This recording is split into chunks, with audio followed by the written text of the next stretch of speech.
자, 14장 1절부터 5절까지는 이제 가나안 땅 분배에 대한 서론적인 이야기를 하고 있고요. 그다음 6절부터 마지막 절까지는 이제 갈렙에 대한 이야기. 이제 가나안 땅을 가장 먼저 분배받은 사람이 누구냐면 유다 지파의 갈렙입니다. 그 이야기를 하고 있습니다. 먼저 1절부터 5절까지 보게 되면 1절에 보면 이것은 이스라엘 자손이 가나안 땅에서 받은 기업고 제사장 엘르아살과 눈의 아들 여호사와 이스라엘 자손 지파의 족장들이 분배한 것이라고 말합니다. 자, 분배한 사람들이 나오죠. 첫 번째는 이제 제사장, 그러니까 모세의 아들인 제사장 엘르아살이고요. 그리고 그 당시 지도자인 여호수아, 그리고 이스라엘 그 자손의 지파들의 족장들이 함께 모이게 됩니다. 이 족장들의 이름은 민수기 34장 18절 이하에 쭉 나오게 됩니다. 그리고 2절부터는 이제 2절에는 이렇게 말하는데요. 여호와께서 모세에게 명령하신 대로 그들의 기업을 제비 뽑아 9지파 반에게 주었으니, 자, 분배하는 방식이 뭐냐면 제비를 뽑는 거였습니다. 9지파 반에게 이제 제비를 뽑아서 그들이 그 땅을 이제 갖게 되는 거죠. 여기서 보면 여호수아가 일방적으로 9지파 반에게 그 땅을 나눠주는 것이 아니라 지도자들이 나와서 제비를 뽑았던 것을 볼 수 있습니다. 이 지파들, 특별히 이 족장들은 이 지파의 족장들인데요, 대표자들이죠. 결국 이들이 뽑았다는 것은 그 지파와 그 지파 안에 있는 이제 가족들이 그 땅을 소유하게 됐다는 거죠.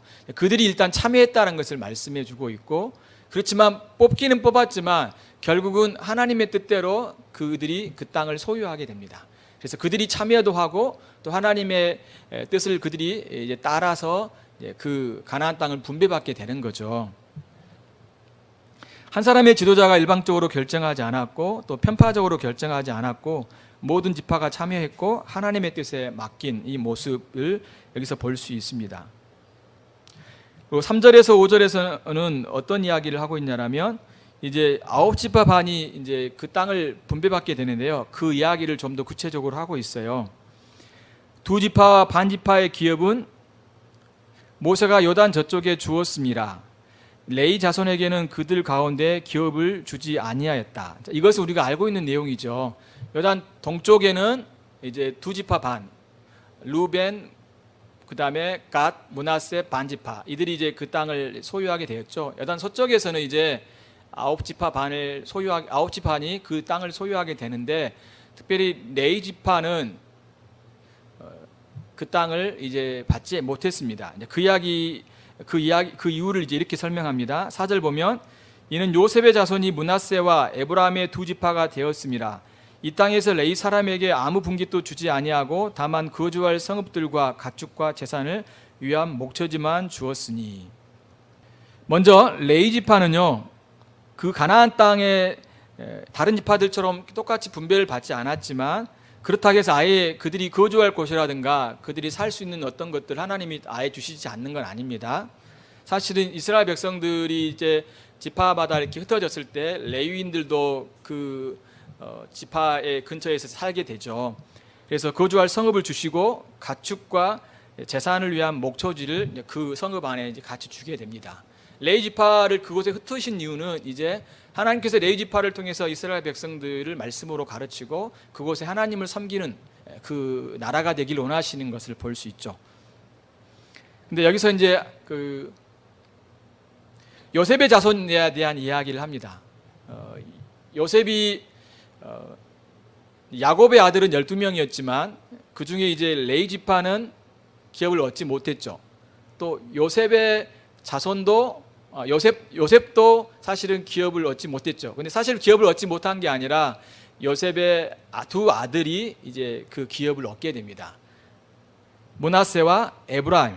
그러니까 므낫세 반지파와 에브라임 지파가 요단 서편에서 요셉을 대신해서 그 가나안 땅을 이제 소유하게 된 거죠. 그래서 숫자가 12지파가 되는 겁니다. 레위 지파는 빠지지만 레위 지파하고 요셉 지파가 요셉은 빠지지만 요셉의 두 아들이 들어가기 때문에 사실은 전체 숫자가 맞게 되는 거죠. 왜 그러냐면 요셉을 잃어버렸잖아요, 야곱이. 그런데 다시 찾았죠. 그 기쁨이 너무 컸습니다. 그래서 이 두 아들에게 요셉에게 2배 곱절의 축복을 하죠. 그래서 이 두 아들을 이제 지파 안에 들어오게 하시는 일이 있게 된 거죠. 이렇게 해서 총 12지파를 이제 분배하는 내용을 하게 되고요. 6절부터는 이제 어떤 내용이냐면 갈렙에 대한 이야기를 합니다. 45년 전, 그가 40살 때 되었을 때 그 이야기, 그러니까 45년 전 이야기를 다시 끄집어내면서 이제 그 땅을 달라고 이야기하는 내용이 나오는데요. 먼저 14장부터요 19장까지가 어떤 내용이냐면 이제 이스라엘 백성들 12지파에게, 특별히 9지파 반에게 그 땅을 분배하는 내용이 나오거든요. 근데 어떤 구조로 되어 있냐면, 처음에 우리가 읽었던 것처럼 엘르아살과 여호수아와 이스라엘 족장들이 이제 분배했다는 이야기가 나오고, 그리고 19장 후반부에 보게 되면 똑같이 이 세 사람이 나오게 돼요. 그러면 14장과 19장 이 사이에 이 세 사람이 등장을 합니다. 그래서 이 세 사람이 이 14장과 19장 전체를 감싸고 있어요. 그런데 또 그 안에 또 들어가게 되면 어떤 이야기가 나오냐면 갈렙 이야기가 나오고 19장 맨 마지막에 여호수아가 나옵니다. 결국은 어떤 내용이냐면 14장부터 19장이 이제 9지파 반에게 그 땅을 나눠주는데, 그 전체를 감싸고 있는 사람이 누구냐면 갈렙과 여호수아예요. 그러면 이 성경의 기자가 의도적으로 그렇게 한 겁니다.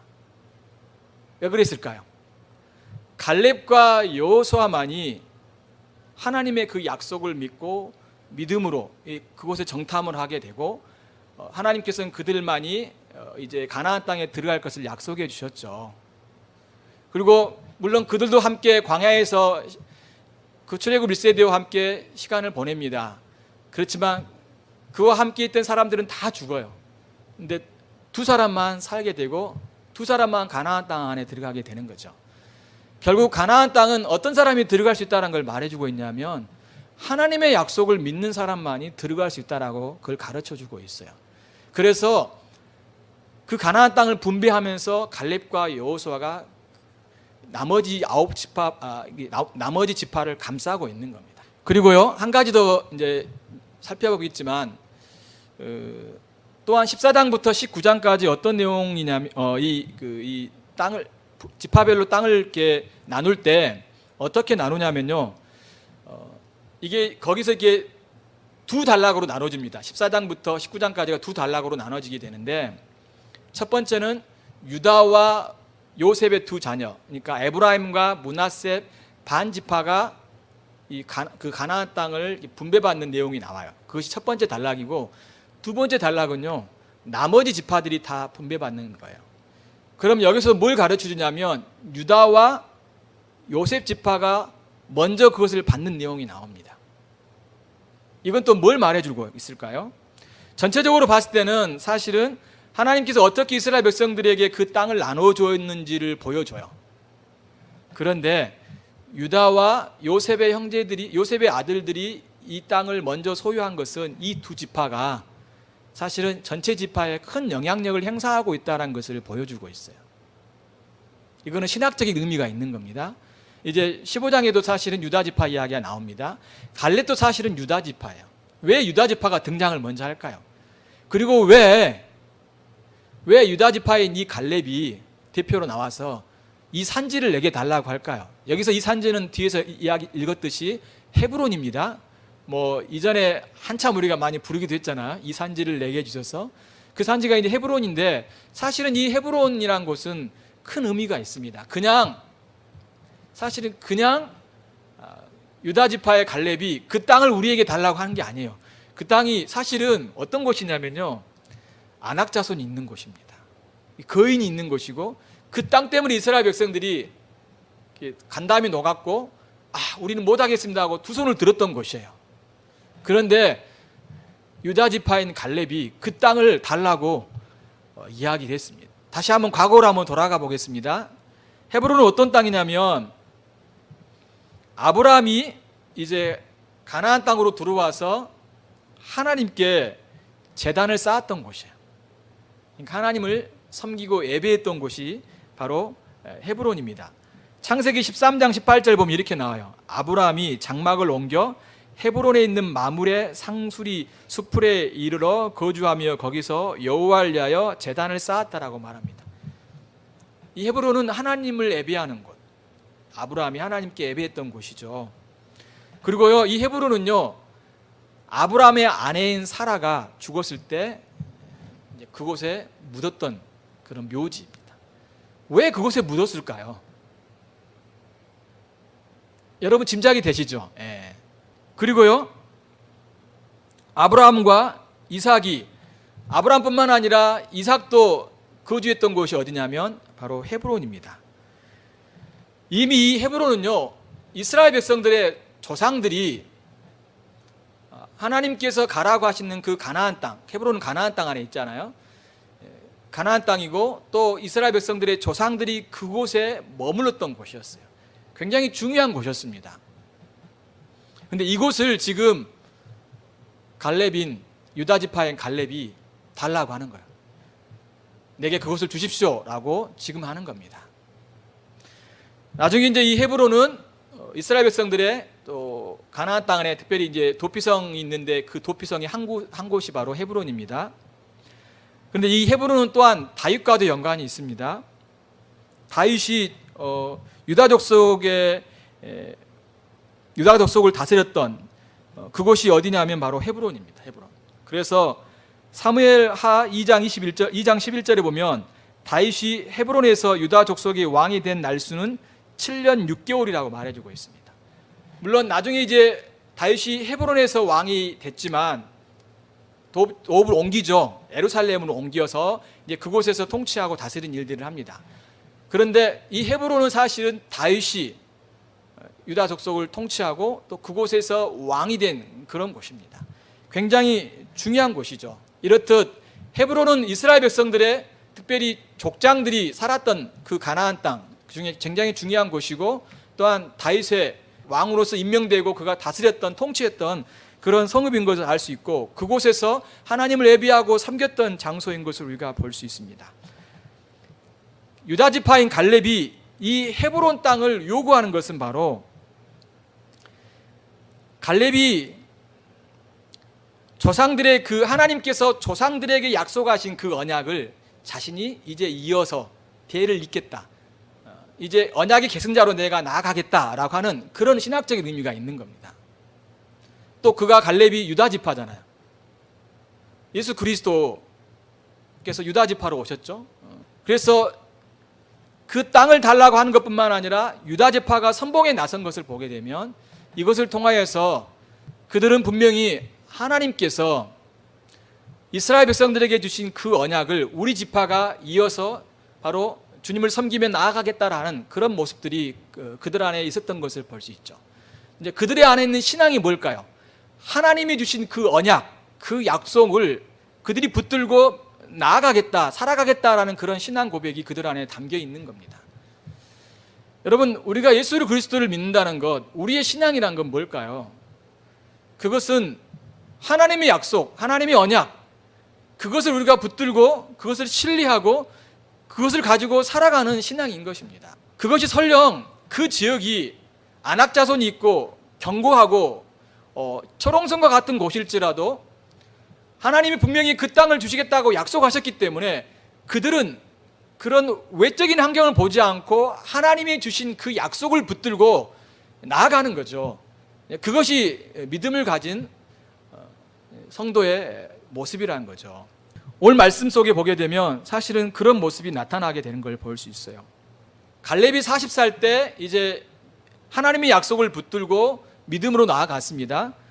그러한 모습을 뭐라고 이야기를 하고 있냐면요, 8절 보십시오. 나 함께 올라갔던 내 형제들은 백성의 간담을 높게 하였으나 나는 내 하나님 여호와께 충성하였으며.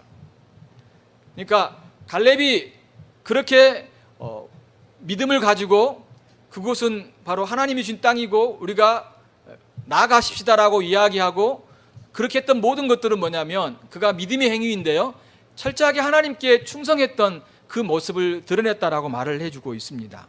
그래서 9절에 그날에 모세가 맹세하여 이르기를 내가 내 하나님 여호와께 충성하였은즉 내 발로 밟은 땅은 영원히 너와 내 자손의 기업이 되리라고 말씀해 주고 있습니다. 하나님께 충성한 자, 그런 자에게 하나님께서는 그 땅, 그들이 원하는 땅을 주시겠다라고 지금 모세가 이야기하고 있는 거죠.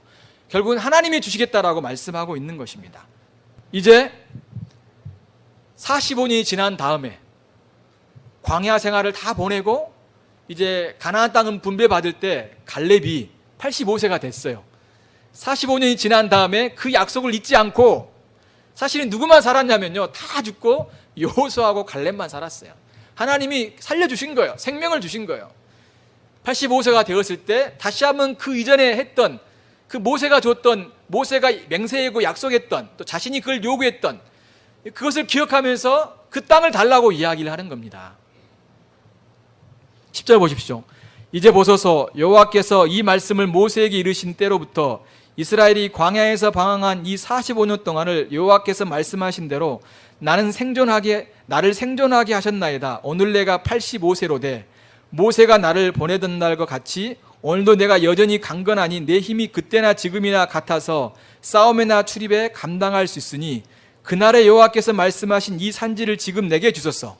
지금 내게 달라고 하는 겁니다. 당신도 그날에 들으셨거니와. 사실은 증인이 누구가 있을까요?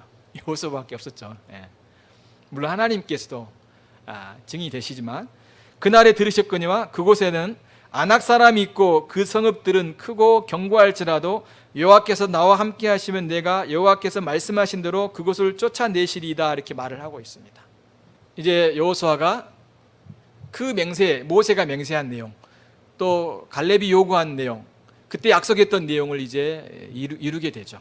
그래서 여호수아가 13절 여분네의 아들 갈렙을 위하여 축복하고 헤브론을 그에게 주어 기업을 삼게 하였더니 라고 말합니다. 14절에서는요, 헤브론이 그니시 사람 여분네의 아들 갈렙의 기업이 되어 오늘까지 이르렀으니 이는 그가 이스라엘의 하나님 여호와를 온전히 쫓았음이라고 말을 합니다. 그리고 다시 한번 15절에서는 헤브론이 기랏 여르바이고 아르바는 아낙 사람 가운데에서 가장 큰 사람이었다라고 말을 하고 있습니다. 전쟁이 그쳤다라고 이야기를 하죠. 여기서요, 하나님 여호와를 온전히 쫓았다란 말은, 특별히 온전이란 말은 앞에 나와 있는 충성하였다란 말과 원문으로는 같아요. 그러니까 결국은 같은 말을 하고 있는 겁니다. 너가 정말로 하나님께 충성하였구나. 또 갈렙이 정말로 하나님을 온전히 쫓았다라고 말해주고 있는 것이죠. 자, 여기서 14장에서 말해주고 있는 강조점은 이 갈렙을 통하여서 말해주고 있는 것이 있어요. 갈렙이 헤브론을 요구하고 또 그가 어떻게 하나님을 섬겼는지를 말해주고 있는 거죠. 그렇죠? 그는 끝까지 하나님의 약속을 신뢰했습니다. 그 땅을 주시겠다고 했기 때문에 그 땅을 준다라고 확실히 믿고 우리가 나아갑시다라고 이야기를 했어요. 그런데 다른 사람들은 그렇지 않았다는 거죠. 오직 여호수아와 갈렙만 하나님의 약속을 믿고 나아갑시다라고 했어요.